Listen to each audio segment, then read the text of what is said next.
মিটফোর্টে ব্যবসায়ী সোহাগের নৃশংস হত্যাকাণ্ডে সংশ্লিষ্টতার অভিযোগের তীর যখন যুবদলের দিকে, তখন নিজেদের অবস্থান ব্যাখ্যা করতে নয়াপল্টনের কেন্দ্রীয় কার্যালয়ে সংবাদ সম্মেলন করে যুবদল, স্বেচ্ছাসেবক দল ও ছাত্রদল। সংবাদ সম্মেলনে যুবদল সভাপতি আব্দুল মোনায়েম মুন্না অভিযোগ করেন, দেশকে অস্থিতিশীল করতে সরকারের ছত্রছায়ায় তৎপর একটি মহল। একটি বিশেষ গোষ্ঠী যারা নির্বাচনের মাধ্যমে গণতান্ত্রিক পদ্ধতিতে উত্তরণ চায় না, তারা এই সুযোগটি গ্রহণ করে বিএনপি এবং বিএনপির শীর্ষ নেতাদের বিরুদ্ধে সহিংসতার উস্কানি দিচ্ছে। তারা চায় দেশে আরো অরাজক পরিস্থিতির সৃষ্টি হোক। জাতীয় প্রেস ক্লাবের সামনে এক প্রতীকী অবস্থান কর্মসূচিতে অংশ নিয়ে বিএনপি নেতা জয়নুল আবেদিন ফারুক অভিযোগ করেন, ডিসেম্বরের মধ্যে নির্বাচনের সব প্রস্তুতি শেষ করার কথা বলার পরই দেশের সংকট তৈরির জন্য নানা ষড়যন্ত্র শুরু হয়েছে।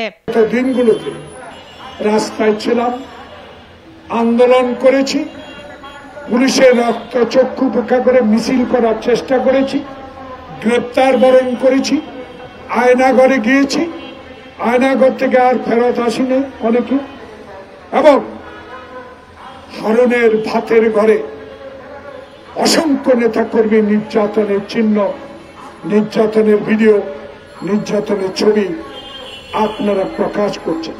এদিকে রাজধানীর উত্তরায় এক অনুষ্ঠানে দলের সিনিয়র যুগ্ম মহাসচিব রুহুল কবির রিজভী অভিযোগ করেন, বিএনপির বিরুদ্ধে অপপ্রচারে লিপ্ত কিছু রাজনৈতিক দল বিএনপির যে ইতিবাচক যে দিকগুলো, সেই দিকগুলোকে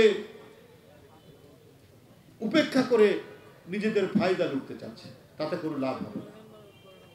বিএনপি সেই রাজনৈতিক দল নয়। বিএনপি হচ্ছে মানুষ যাতে শান্তিতে থাকে সেই নিশ্চয়তা দেওয়ার দল। মিটফোর্ডের হত্যাকাণ্ডে ইতোমধ্যে বিএনপির অঙ্গ ও সহযোগী সংগঠনের ৫ জনকে আজীবনের জন্য বহিষ্কার করা হয়েছে। এছাড়া মূল অভিযুক্তদের শনাক্ত করে বিচারের দাবি জানায় দলটির নেতারা। মাকদুরা মিতি, দেশ টিভি, ঢাকা।